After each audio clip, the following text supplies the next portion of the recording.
చుక్కలు లాలపోసెను భూమికే బాధ్యతగా కొనసాగినాదో నైవేద్యమేగా స్వామికే పేగు బంధమే ఊరికున్నది తెలుసుకుంటే స్వర్గమే అడుగు పెడితే గడప నవ్వెను గర్భగుడి స్వగ్రామమే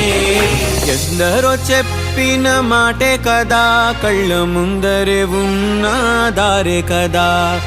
తొందరే ముందన్న తీరొద్దికా కష్టపడ్డోడికే దైవం తోడుండదా మట్టి వాసన గుర్తుంచుకోని తండ్రి ఆసే దాగుందిగా చిక్కి చితికిన విత్తనంలో ఓ వంశవృక్షమే దాగుందిగా